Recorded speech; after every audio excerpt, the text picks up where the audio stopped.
Om Namah Shivaya and Jai everyone. I am reporting to you all from the ShopRite parking lot while my son is sleeping in the back seat. Not a fancy setup today, but it's not really meant to be. I wanted to share some reflections that I have been introspecting about in the past couple of years and just share as a person. I'm not a spiritual teacher. I'm not a guru. I love all things spiritual, all things Sanatan Dharma. I have a podcast. I love to discuss spirituality, but I'm not a teacher. I'm just in the trenches with everybody. And the only difference is that I'm volunteering myself as tribute to show, hey, look, I'm also just as messed up as everybody else. I'm just acknowledging it and wanting to work through it, you know?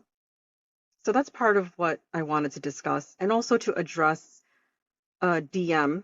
A little birdie slid into my DMs, and without going into specifics, I wanted to address some of what the message was entailing into this recording as well. But I do invite the individual to respond to me because we should talk. You know who you are. Anyway, this year I stopped finally lying to myself. And it's not because I'm brave or heroic. I'm just tired of my own bullshit. I have just become utterly exhausted of living the same loops and patterns. And it's like I can see it occurring. You know, when you're just like, okay, I anticipate this thought is coming. With that thought is going to come this reaction and then this action. And then I'm just going to do the whole thing over again. And it's just this self-fulfilling prophecy of just madness. And that's what I was really thinking about is something that Sadhguru had said that we live patterns instead of lives. And I was like, what the hell is the purpose of life if we're just repeating patterns? How can we be of any use to anybody else, really, or make a difference in the world if we're living half of an existence, not even a life? And this is just my reflection, not me standing on a soapbox trying to tell everybody what to do. I'm just sharing for myself in case it resonates with somebody. Because spirituality is not live, laugh, love. It's not love and light. It's not wearing a full face of makeup and rudrakshmalas and beads and wearing the costume and calling it spirituality. No, it's actually sitting there with yourself doing all of these emotional autopsies and figuring out why am I the way that I am? And it's accepting, like, yeah, I'm pretty messed up, and not judging yourself for it. Um, I've realized that the more self-accepting I've become, the more accepting of others I've become as well. Like, there's just less resistance. So the patterns that I lived inside my whole life, they just became impossible to ignore. It wasn't this profound realization or this enlightening experience. It was just exhaustion, Like I was just having this conversation with myself and I'm just like, why am I thinking this? Why am I doing this? Like you know, it doesn't have to be like this. It can be different. And talking to myself the way that I would to my child, to a friend, in a compassionate way. Because it's one thing if you're just beating yourself up over it, it really doesn't it really doesn't lead to any lasting change. So I see that I was able to rationalize and intellectualize so many things, so many reactions, and I was really living a defense mechanism until I woke the hell up and until I realized, okay, am I just reacting or am I actually acting from a place of actual free will, you know? Um, And I see that I'm not broken. For the longest time, I lived in fear, and I think that's how most of us live, whether we want to admit it or not. And to really find out what the cause of that fear is the work. That's the challenge, because it requires us to be honest with ourselves. Um, and it's easier to not do that.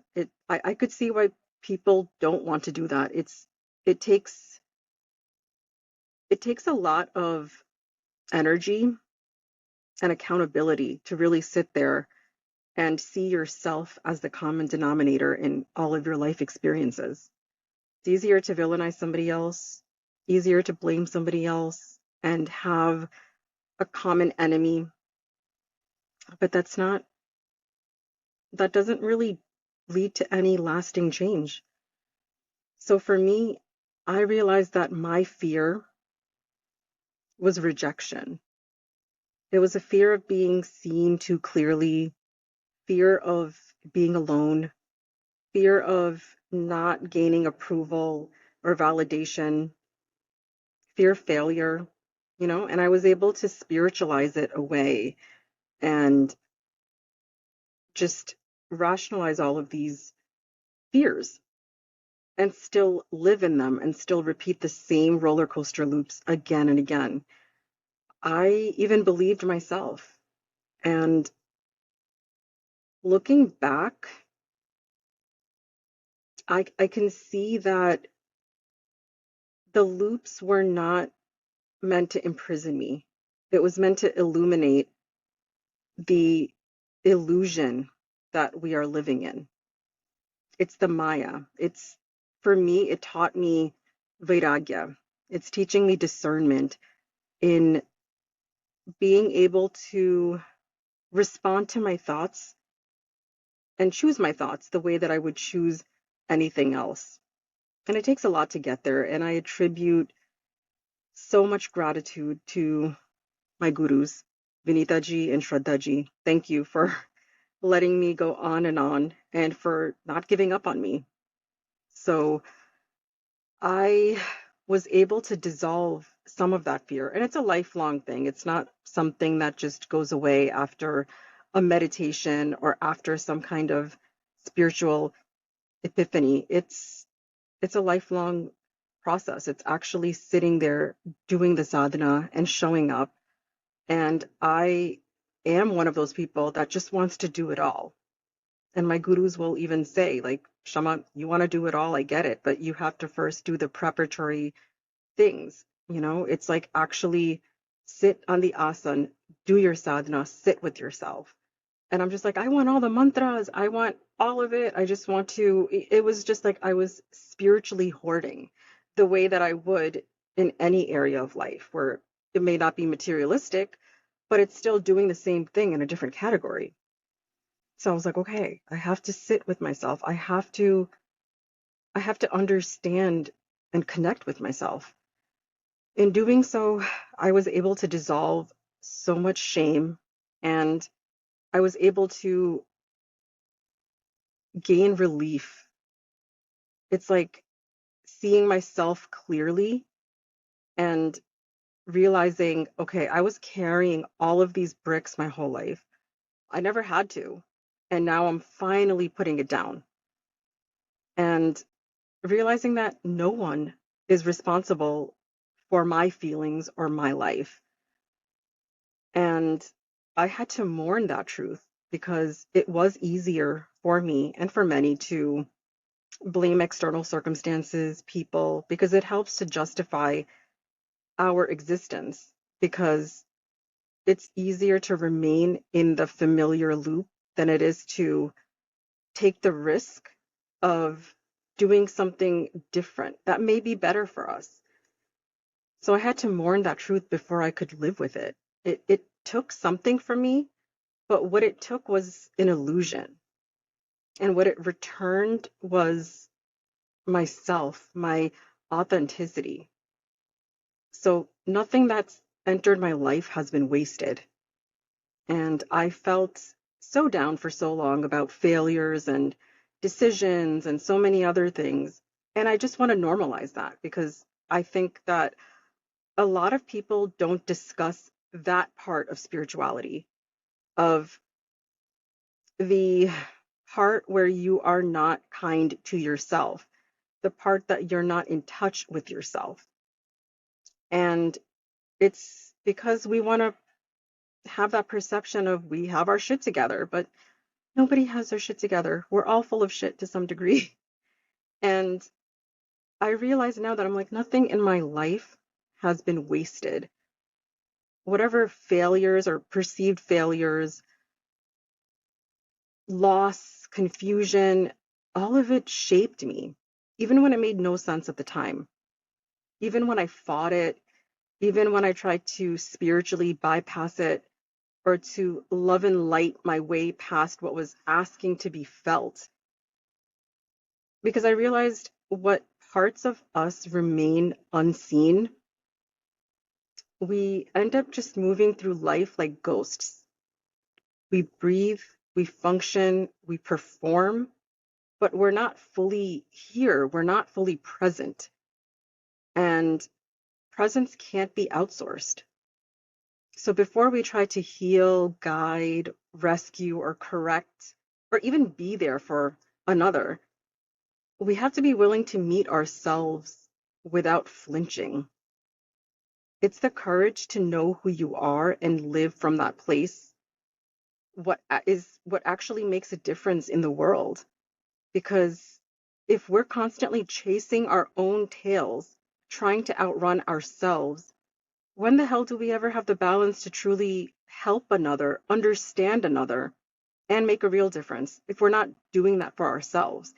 We can only show up for another as much as we're showing up for ourselves.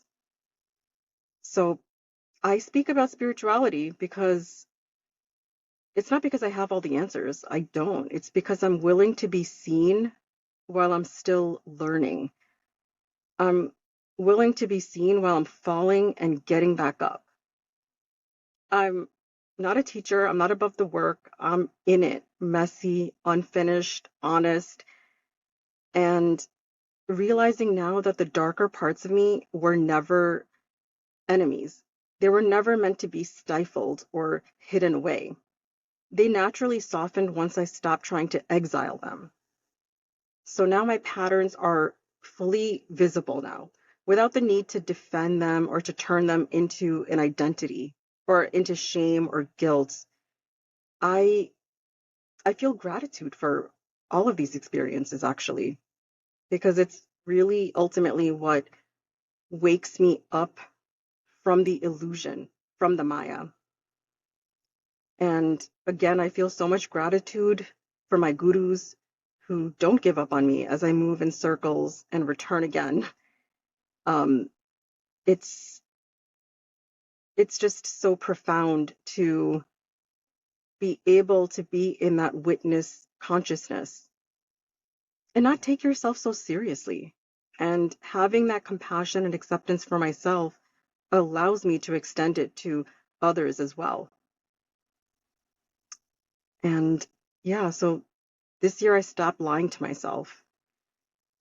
And I'm hoping that I'm hoping that somebody else or many people can also start doing the same thing, because I think that the purpose of life is to love, is to heal, is to show up authentically as ourselves, is to shine our light.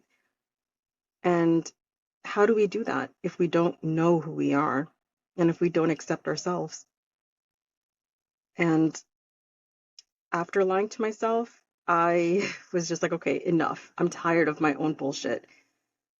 I now catch myself before the stimulus and the response, and I'm just like, wow, okay, there I go again. And I smile. And it's just, it's that recognition and knowing that I've been here before, been here so many times. And that recognition feels odd. It's like running into yourself in a place that you didn't expect, you know? And I realize I'm like, in the vastness of everything, the galaxies, nothing, nothing matters, but everything matters. And yeah, that just sounds like spiritual mumbo jumbo, but I see I'm small, and somehow that feels like freedom. So before this new year starts, my main message is nothing ends at midnight, and there's no new year, new me if we keep avoiding ourselves in the daylight. So I my wish is for everyone to cultivate that self-acceptance and that self-love because it's so freeing. It's so liberating.